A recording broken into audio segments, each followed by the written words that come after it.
Hello friends, channel में आपका स्वागत है। इससे पहले हमने श्वान के ऊपर एक वीडियो बनाई थी जिसमें हमने डोबरमैन नस्ल की बहुत सारी इंटरेस्टिंग बातें की थी, जिसमें हमने ये बताया था कि कैसे, क्यों और किसने डोबरमैन की नस्ल बनाई थी और साथ ही कौन कौन सी ऐतिहासिक घटनाओं में डोबरमैन ने हिस्सा लेकर उस घटना को खास बना दिया था। डोबरमैन कैसे एक खास नस्ल के तौर पर जानी जाती है। आज हम श्वान की एक और नस्ल की बात करेंगे जो अपनी तैराकी से सच में डूबने वालों के लिए तिनके के सहारे से बढ़कर एक रक्षक के तौर पर उसको बचाती है। तो वीडियो में आगे बढ़ने से पहले हमारे चैनल को सब्सक्राइब करें और साथ ही बेल आइकन बटन दबाना ना भूलें। तो वीडियो में हमारे साथ बने रहें।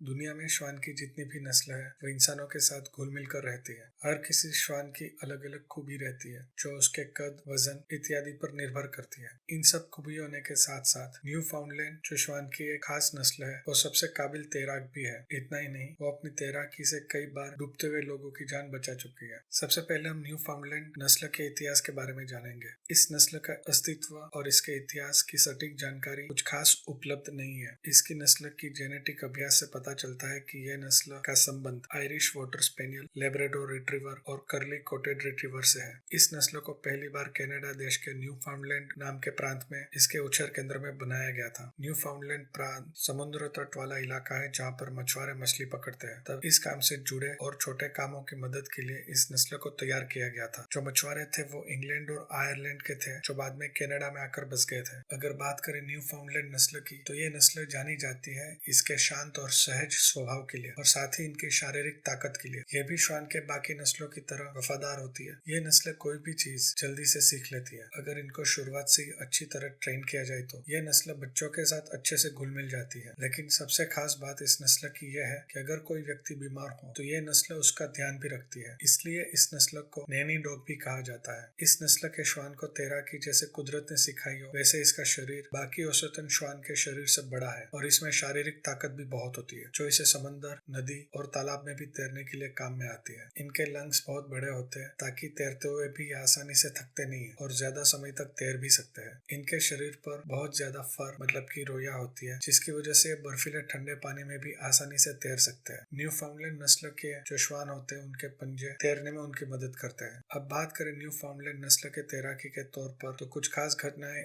इसको अलग बनाती है जो कि कुछ इस तरह है। पहली ध्यान देने वाली घटना 1815 में बनी थी जब फ्रेंच शासक नेपोलियन बोनापार्ट को देश निकाल करके एल्बा नाम के टापू पर भेजा गया था। तब खराब मौसम के चलते नेपोलियन की नाव पलट गई थी और वो पानी में गिर गया था। तब आसपास एक मछुआरे की नाव में से एक न्यू फाउंडलैंड श्वान ने यह देखा और वो भी पानी में कूदकर नेपोलियन तक तैरकर पहुंचा और आखिर में उस श्वान ने नेपोलियन को सही सलामत एक किनारे पर पहुंचा दिया था। दूसरी नोट की हुई घटना 1828 में बनी थी जब एन हार्वे नाम की लड़की, उसके पिता और भाई मछली पकड़ने समुद्र में थोड़ा दूर गए। तब उन्होंने कुछ सामान को समुद्र पर तैरते हुए देखा जिससे उनको आशंका हुई कि आसपास शायद कोई बड़ा जहाज डूब गया है। तो थोड़ा दूर जाने पर उनका शक सही साबित हुआ। तब उनके पालतू न्यू फाउंडलैंड श्वान ने एक के बाद एक 160 से ज्यादा लोगों को बारी बारी बचाकर नाव में बिठाया और किनारे तक पहुंचाया था। तीसरी घटना 20वीं सदी की शुरुआत में हुई थी जब SS ईथी नाम का जहाज समुद्र की तूफान में फंसकर डूबने वाला था। तब दूर किनारे पर खड़े लोगों के बीच एक न्यू फाउंडलैंड श्वान ने समुद्र में छलांग लगाई और जहाज की तरफ तैरने लगा। जैसे ही वो जहाज के पास पहुंचा तब जहाज के डेक पर खड़े लोगों ने एक बहुत ही मोटी रस्सी का एक सिरा श्वान की तरफ फेंका। श्वान व रस्सी का सिरा वापस किनारे तक तैर कर लाया और किनारे पर खड़े लोगों ने अपना काम कर दिखाया। उस घटना में न्यू फाउंडलैंड श्वान की वजह से 92 लोगों की जानें बचाई गई थी। कैनेडियन फोरम नाम के एक मैगजीन ने नवंबर 1920 के एडिशन में इस घटना को मेंशन किया था और हर तरफ उस श्वान की तारीफ भी हो रही थी जिसके चलते वो श्वान बहुत चर्चा में भी आ गया था। अब और बात करें ऐसे न्यू फाउंडलैंड श्वान की जिनको अपनी बहादुरी के लिए इनाम भी मिला था तो वो कुछ इस तरह है। बिल्बो नाम का एक न्यू फाउंडलैंड श्वान इंग्लैंड के सेनन बीच पर लाइफ गार्ड के तौर पर नौकरी करता था। तब अपने काम के दौरान उसने 3 लोगों की जानें बचाई थी। दूसरी ध्यान देने वाली घटना गेंडर नाम के श्वान की है जिसने सेकंड वर्ल्ड वॉर के दौरान बैटल ऑफ हांगकांग में घायल सिपाहियों को बचाने के लिए एक ग्रेनेड को उनसे दूर ले जा रहा था। तभी वो ग्रेनेड फटा और वो श्वान शहीद हो गया। मरणोपरांत उसको कनाडा का डिकॉन मेडल मिला और साथ ही उसका स्मारक भी बनाया गया था। तीसरी घटना जिप्सी नाम के एक श्वान की है जिसने अपनी मालकिन एमा विलमिर्थ को डूबने से बचाया था। एक खास घटना टाइटैनिक के साथ भी जुड़ी हुई है। ऐसा कहा जाता है कि टाइटैनिक जहाज पर रीगल नाम का न्यूफाउंडलैंड श्वान सफर कर रहा था। जहाज डूबने के 3 घंटे बाद भी वो ठंडे पानी में तैर रहा था। जब कारपेथिया नाम का जहाज बाकी बचे पैसेंजर्स को लेने के लिए आया, तब एक समय पर कारपेथिया पैसेंजर्स की तरफ जाने लगा जो पानी में किसी तरह अपने आप को जिंदा बचाए रखे थे। तब रीगल नाम के उस न्यूफाउंडलैंड श्वान ने जोर जोर से भौंकना शुरू किया, जिसकी वजह से कारपेथिया के कर्मचारी और कैप्टन का ध्यान बाकी बचे पैसेंजर्स की तरफ गया और उन्होंने पहले से ही धीरे चल रहे जहाज को पूरी तरह रोक दिया। हालांकि कुछ लोग इस बात को पूरी तरह नकारते हैं कि जहाज में ऐसा कोई श्वान था। यहाँ ध्यान में रखने वाली बात यह है कि लोग उस श्वान की मौजूदगी को नकार रहे हैं, उस श्वान की काबिलियत या तैराकी के गुण को नहीं। पांचवी ध्यान में देने वाली घटना नेपोलियन नाम के एक श्वान की है जो 1862 में एक सर्कस में अपने करतब दिखाता था। धीरे धीरे इसके करतब पूरी यूरोप में एक खास आकर्षण जगाने लगे। लोगों का सर्कस में नेपोलियन के करतब को देखने का एक जुनून सा सवार था। समाचार पत्र भी इस श्वान की खबर आए दिन छापते रहते थे। 1868 में जब उस श्वान की आकस्मिक मौत हुई, तब इस खबर को भी समाचार पत्र ने हेडलाइंस बनाकर लिखा था।